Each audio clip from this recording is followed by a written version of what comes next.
The Best of Our Knowledge explores topics on learning, education, and research. Coming up, Hamilton College has named its next president.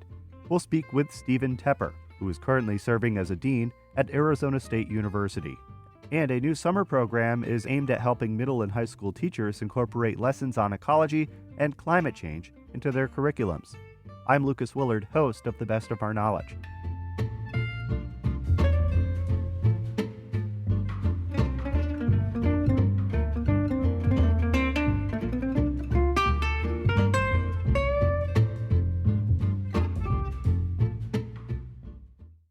You're listening to The Best of Our Knowledge. I'm Lucas Willard. Hamilton College has named its next president. The private college in Clinton, New York, this month announced Steven Tepper will become the institution's 21st president effective July 1st. Tepper, who is currently serving as a dean at Arizona State University, will succeed retiring Hamilton president David Whitman. At a time when liberal arts colleges, both public and private, are under financial strain, Tepper, recognized as a national leader in cultural policy, says such an education remains vital. We spoke earlier this month. The liberal arts education is one of our oldest forms of educating. It goes back to the Greek academies, and I don't think we've ever come up with a better way to expand the human mind, to expand human capacity. Like I think the style of learning, seeking knowledge through exchange rather than just through documents, is really powerful. And so I think the core of what a liberal arts college does, needs to be preserved, celebrated, but it also does need revision and evolution. And as you suggest, lots of changes in our demographics, changes in the expectations of students and their families, changes in technology, changes in our democracy. And we want this incredible invention of accelerating human imagination, a thing called the liberal arts, to be as relevant to the future and to our current moment as it has been. And so that just requires really trying to investigate and examine and how to design for that moving forward. And, Hamilton has been a place that's embraced innovation. I think its open curriculum model, the way it thinks about your communications fluency across digital and oral and written communications, its embrace of interdisciplinary learning. So it already has a core in its DNA. It is an innovative place. And so what's exciting is to work with the faculty to try to evolve that for the current moment. And I guess, why? Hamilton is fortunate, right? This particular kind of style of learning, is not like ASU. It doesn't scale to sort of infinite numbers of people. But what it does do is we know it accelerates leadership. So many of Hamilton's graduates end up in leadership positions. And so if we don't get the education right, if we don't give them the skill set to sort of be fully empowered, then we're not able to have the impact in the world through their leadership that we want to. So we have to be relevant. We have to be evolving our design as an institution, and our faculty, who have been known for their innovation, their openness, are really ground zero for that thinking. So you'll be moving from Arizona State to Hamilton College, and the student population is about a quarter of what it is out in Arizona State. So is that difference in size going to be a challenge? I think it's going to be a good challenge for me. Again, Arizona State is sort of like a city of education. But within that city, there are lots of neighborhoods, lots of bodegas, intellectual markets, if you will. And so as long as you're student-centered, which ASU is and which Hamilton is, then you organize yourself and your objectives and your decisions around what is best for students. And so in that way, I think there's something quite common that transcends both institutions. But again, I think I want to sort of emphasize that the way you educate in the arts and design disciplines is very much aligned to the core values of a liberal arts education. And, Hamilton's need blind, all need met approach also means that you have to be thinking about how that education connects to diverse experiences of students. And that's also something that ASU has been a model for. So in its approach to inclusive excellence, in its approach to sort of innovative student-centered pedagogy, I think there's actually a lot more in common than you would think if you were just sort of looking at the landscape and seeing this big elephant over here and this what looks like a small mouse over here. They're actually the sort of the heartbeat of both of these types of institutions is more similar. Hamilton College is a small private liberal arts institution in upstate New York, and unfortunately we've seen some other schools that could be described in the same way closed or planning to close within the year. The College of St. Rose in Albany, which is closing in June. Cazenovia College in the Syracuse area of upstate New York is recently closed. Are small private liberal arts colleges a dying breed? What can be done to prevent the future of Hamilton College from ending up like some other of its contemporaries? I think it's always a design challenge. And so for many of Hamilton's contemporaries, their economic model doesn't match their pedagogical model. And I don't think it's too late for many of those institutions to redesign themselves, whether that's through partnerships and consortia or through technology or through, changing the nature of the residential experience. I think there's a lot of things. Hamilton is very, very fortunate to have one of the highest loyalty rates of any alumni anywhere in the world. And those alumni are passionate about the experiences they had, and they have invested in the college. So the college, I don't think is in the same situation as some of its peers.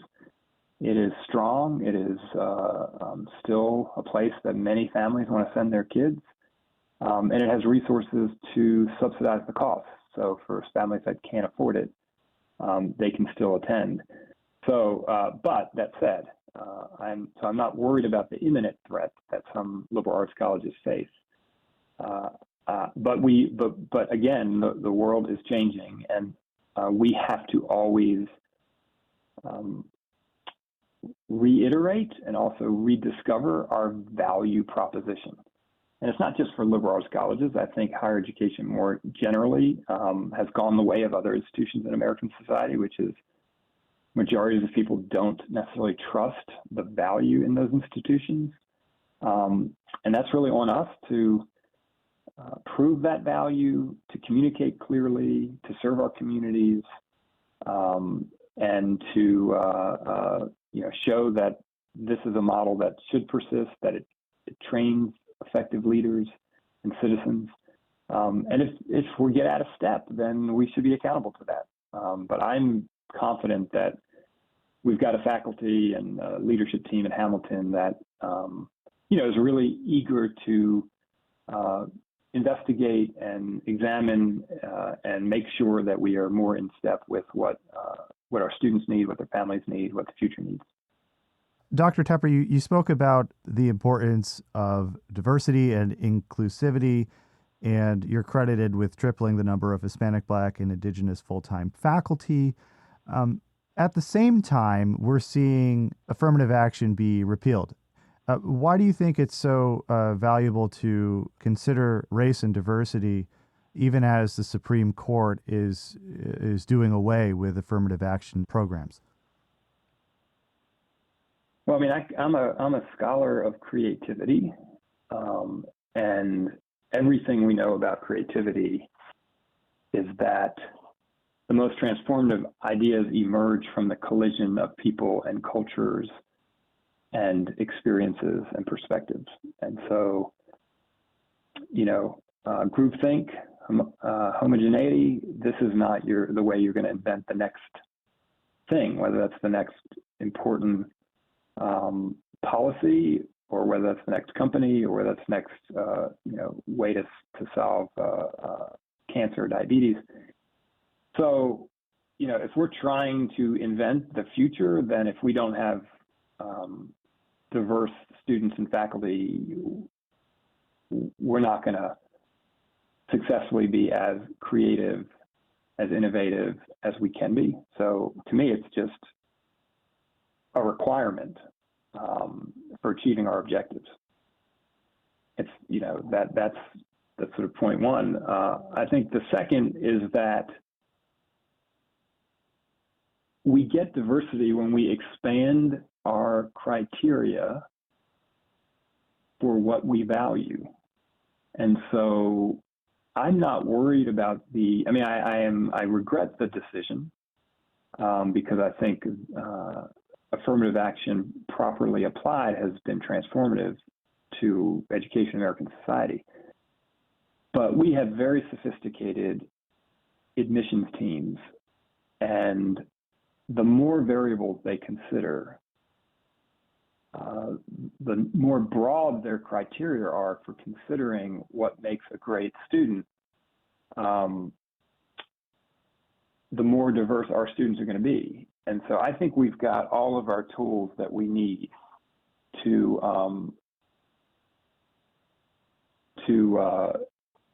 advance the student population and the faculty population that will give us the greatest learning community, the greatest creative campus, the greatest set of minds that can collide with each other to invent the next thing. And so, yeah, I'm sad that we have a policy lever that's not available to us anymore, but I am completely hopeful and very optimistic that we have sophisticated ways of defining value and defining excellence and defining, who can make a contribution to the community that will ensure that diversity not only stays, but grows over time. Colleges and universities are also at the center of the national conversation over free speech. Do you see a need for protection of free speech on college campuses? And what do you interpret as safe and effective free speech on college campuses?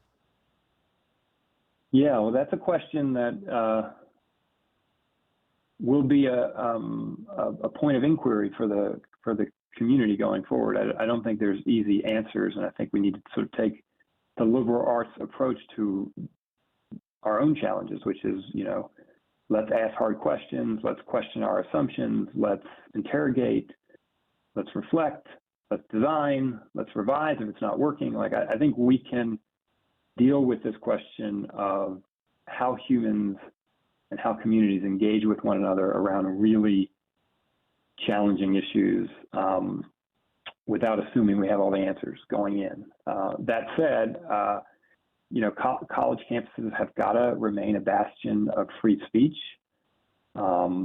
We have, I'm always of the belief that more speech is better than less speech. I believe strongly that bad ideas shouldn't be invisible. It shouldn't be quiet. It shouldn't be silenced, because that's not how you, that's not how you overcome a bad idea. You overcome it by putting it in the light and interrogating it and showing that it's not a good idea. But I do also recognize that we're a community of learners who are trying to feel safe enough to show up in our full humanity and to be able to say things and to be able to ask questions without immediate judgment or without silence. But for that to happen, we have to be accountable for our speech. And so one of the things I don't see enough is that when people harm each other with words they choose, they should care about its impact. I think it, like as a metaphor, if you're riding your bike across campus and you knock into a fellow student and knock them down, you would stop and ask them if they're okay.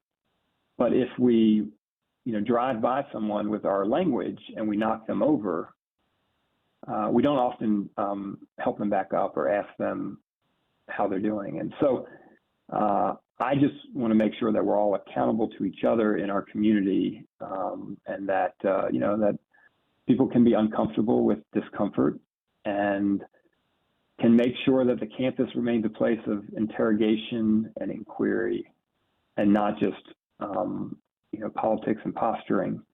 And I guess that, I think a campus should be a place that foments politics and political voice, but the campus itself shouldn't be the object of politics. It should not become the political question. That might be a little naive, and it's harder to make that happen in practice, but I think we all have to work really hard to preserve what's wonderful about a college like Hamilton, that it can be a place, a democracy makerspace, right, where we really lean in to having conversations that are better than the conversations that are happening out in the world, right? It's not a TikTok campus. It's not a place where you just say something and move on. It's really a place for deep interrogation. And so that would be my hope. Moving on to another topic, Dartmouth College recently announced it would again require standardized testing for prospective students. Where do you see standardized testing, SATs, etc., in higher education, and are they a help or a hindrance when it comes to admissions? Well, everything's changing quickly. So, part of the question is who will choose to take a standardized test in the future and who won't? And, how do you make sure you're not limiting the applicants that you want to see? And I don't think we know that answer yet. I think post-pandemic and post that decision, we're still learning a lot about which students are choosing to opt in and which students are opting out. And so I think it'd be premature to make a decision. I will say that, the standardized test has a history of bias, and I think that's concerning, even if it can, in some circumstances, be somewhat predictive of success. But I also think the research is really uncertain about that. And even some of the studies that have been quoted are more nuanced when you look into those studies and talk to those authors about under what context. And in the end, I think the power of the SAT to predict success in college is much smaller than we think. And there are many, many variables and many other things that predict success. And I think we have especially a place like Hamilton, very sophisticated admissions teams that understand how to look at a complex picture. And so I think whether we use the SAT or don't use the SAT, it's only one small instrument in that effort to pick an interesting, diverse, and capable class. And I think we want to look at all the research, and I don't think it's conclusive yet. And, if someone came to me and conclusively could show that we would get a better class by using the SAT and that we'd still have a diverse class, and, then I think our admissions team and our board and faculty would consider that again. But I don't think that there's been that kind of definitive evidence yet. Just another topic out of Dartmouth. The National Labor Relations Board ruled that men's basketball players at the college are employees of the university and then therefore have the right to form a union. How do you feel about student athletes being able to unionize? I don't know enough about that. I guess I would say that all of our decisions should be about optimizing the success of our students. And if, a union approach was optimizing success, then I think you look at that very closely. I'm not convinced yet that ultimately is what will make our student athletes attain their objectives as students and as athletes. So, I guess it's an open question. It'd be interesting to see how that plays out. I'm sure we'll be watching it. Colleges and universities across the country have seen non-tenure track faculty vote to unionize. Is this something that you've encountered at Arizona State? I have not. No. I'm just very much pro worker. I think, how to support your employees is always a balancing act, and trying to figure out how you use limited resources, give opportunities to the most number of people, deal with salary compression, and try to be fair and try to make sure people don't lose their jobs, and try to sustain a complex institution. So again, it's a 2,000-piece puzzle, and unionizing is perhaps one piece that should be considered. There are many other pieces.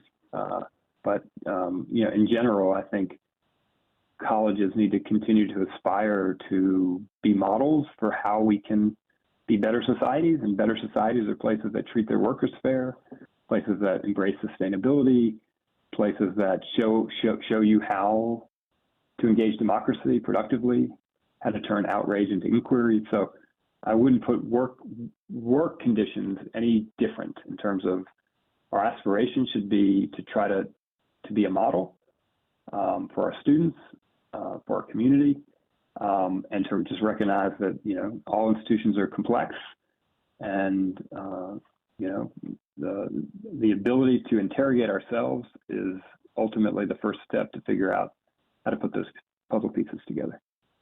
Dr. Tepper, thank you so much for taking the time to speak with me. I appreciate it. Of course, it was great. Looking forward to spending more time with everybody there. Steven Tepper, a dean at Arizona State University, has been named the 21st president of Hamilton College, effective July 1st.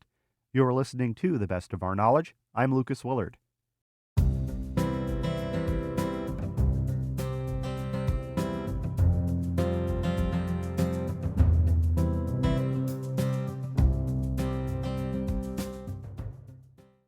Carey Institute for Ecosystem Studies is launching a new summer program aimed at helping middle and high school teachers incorporate lessons on ecology and climate change into their curriculums. The Institute in Millbrook, New York recently received a 3-year award from the National Science Foundation as part of its Research Experience for Teachers Sites in Biological Sciences, or BioRETS program. A total of 9 teachers from across the country will receive a stipend to spend 6 weeks researching alongside scientists at Carey Institute, on the condition that they put what they learned toward lessons and projects for their students. Carey Institute says it plans to prioritize teachers from underrepresented groups in STEM. WAMC Hudson Valley Bureau Chief and National Productions 51% host Jesse King spoke with program coordinator Rebecca Van Tassel to learn more.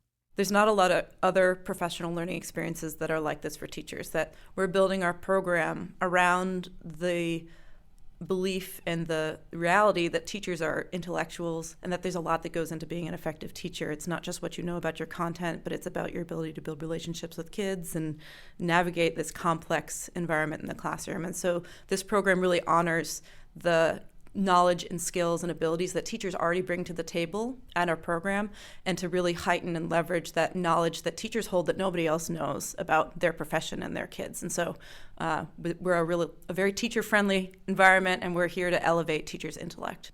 The summer is 6 weeks of full-time research starting July 1st through August 13th. And during that 6 weeks of time, we'll have a cohort of 9 teachers working in 3 collaborative teams with research scientists here at Carey. And they will jump in on ongoing research that's happening with those research mentors, learn about how those research projects are structured and how the data collection happens, what the data analysis looks like, and conduct some of their own original research here in those collaborative teams. And while they do that work, they'll also be thinking about how they're going to bring this back to their classroom, to their students. And so working with our education team to develop new curriculum resources that they can then take to their classroom. So the experience doesn't end after the summer's over. We'll have follow-up meetings during the school year with teachers to support them in implementing their new classroom materials. and then bring them back together in person next to June for a writing retreat where we'll take some time away from everything else to really focus on telling the story of what they've learned and how they've implemented it so that they can publish their knowledge. What are some of the different things that they might be looking at? Oh, that's a great question. So they'll be jumping into ongoing research that's happening at Carey. So it's not a completely open-ended research experience. They'll be guided by our research mentors. So our research mentors this summer will be doing work on microbial communities and soils and how they're affected by climate change. They'll be doing research on nitrogen in the soils. And so lots of soil focus, but also some other terrestrial ecology topics. Okay. Is this something that's mainly for teachers who are already teaching science and biology and stuff like that, or is this open to teachers who are teaching other subjects as well? Yeah, we really want to build interdisciplinary teams in our research teams. And so we're welcoming middle and high school teachers who are teaching in math classrooms, who might be teaching computer science, and any of the science disciplines. So physics teachers or biology teachers or chemistry teachers. I know a lot of our local schools are working on developing curriculum that's based in project-based learning. And this type of experience could really help teachers who want to do that type of work. Because if you're a math teacher and you want to do a project, you need the project to be about something. And so why not have it be ecology? It's something that teachers can make relevant no matter where they are, right in their own schoolyards. This is a national program, right? It is a national program. We're hoping for a combination of local teachers from our local school districts and teachers from out of area. And if teachers are from out of area, we're able to offer travel and housing so that they can actually stay here on our campus in the summertime. And when it comes to, I guess, like then taking this research and translating it into their curriculums, what are some ways that you imagine they might be able to do that?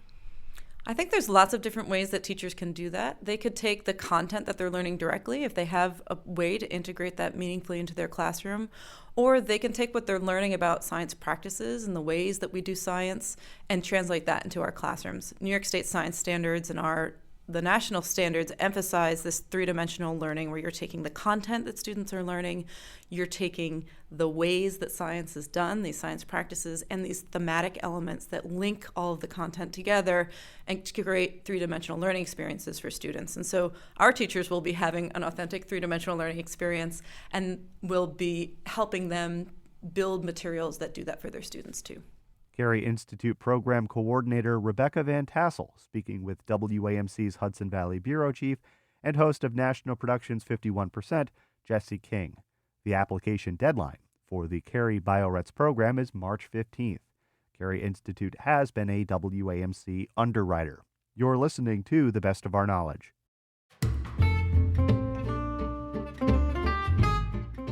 This has been The Best of Our Knowledge, episode 1743.